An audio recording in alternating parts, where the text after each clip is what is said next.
പ്രേക്ഷകർ ഏറെ ആകാംക്ഷയോടെ കാത്തിരുന്ന ദൃശ്യം 3യുടെ ട്രെയിലർ ഒടുവിൽ എത്തിയിരിക്കുകയാണ്. ത്രില്ലിംഗ് എന്ന് തന്നെ ട്രെയിലർ കാണുമ്പോൾ നമുക്ക് വിശേഷിപ്പിക്കാം.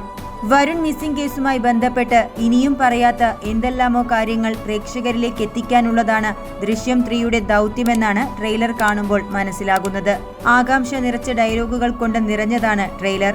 ജോർജ് കുട്ടിക്കും കുടുംബത്തിനുമൊപ്പം മുൻപുള്ള കഥാപാത്രങ്ങളെ കൂടാതെ പുതിയ ചില കഥാപാത്രങ്ങളും ദൃശ്യം 3യുടെ ഭാഗമായി വരുന്നുണ്ട്.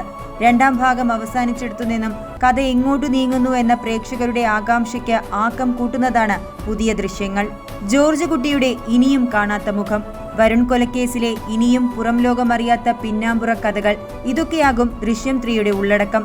നേരത്തെ സംവിധായകൻ സൂചിപ്പിച്ചിരുന്നത് ജോർജ് കുട്ടിയുടെ ഇമോഷൻസിലൂടെയാണ് ദൃശ്യം 3-ാം ഭാഗത്തിന്റെ കഥ മുന്നോട്ടു പോകുന്നത് എന്നായിരുന്നു.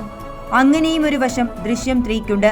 ആത്യന്തികമായി ജോർജ് കുട്ടിയുടെ മനസ്സിൽ എന്താണെന്ന് അയാൾക്ക് മാത്രമേ അറിയൂ.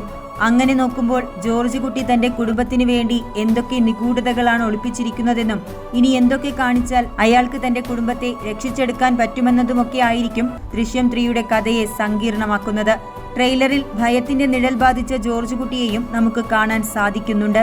ട്രെയിലർ ഗംഭീരമായി പ്രേക്ഷകരെ എൻഗേജ് ചെയ്യിപ്പിക്കുന്നു എന്നതാണ് പൊതുവെയുള്ള അഭിപ്രായം. ജിത്തു ജോസഫ് തന്നെ തിരക്കഥയും സംഭാഷണവും ചെയ്യുന്ന ചിത്രം ആശീർവാദ് സിനിമാസിന്റെ ബാനറിൽ ആന്റണി പെരുമ്പാവൂറാണ് നിർമ്മിക്കുന്നത്. മുൻപത്തെ 2 ഭാഗങ്ങളുടെ വൻ വിജയം കൊണ്ട് തന്നെ 3-ാം ഭാഗം എത്തുമ്പോൾ വൻ പ്രതീക്ഷയാണ് പ്രേക്ഷകർക്ക് ഈ ചിത്രത്തെക്കുറിച്ചുള്ളത്. ഈ ഹൈപ്പ് തങ്ങൾക്കൊരു പ്രശ്നമാകുമോ എന്നതടക്കം സംവിധായകൻ ഉൾപ്പെടെ ആശങ്കപ്പെട്ടിട്ടുമുണ്ട്. പക്ഷേ പറഞ്ഞിട്ട് കാര്യമില്ല, അത്രയും പീക്കിലാണ് ദൃശ്യം 1ഉം 2ഉം ഭാഗങ്ങൾ നമുക്ക് മുന്നിൽ ബെഞ്ച് മാർക്ക് സെറ്റ് ചെയ്തു വച്ചിരിക്കുന്നത്. ഏതായാലും മെയ് 21 ലാലേട്ടന്റെ പിറന്നാൾ ദിനം വരെ കാത്തിരിക്കാം ഇനി ജോർജ് കുട്ടിയുടെ ബാക്കി വിശേഷങ്ങൾ അറിയാൻ.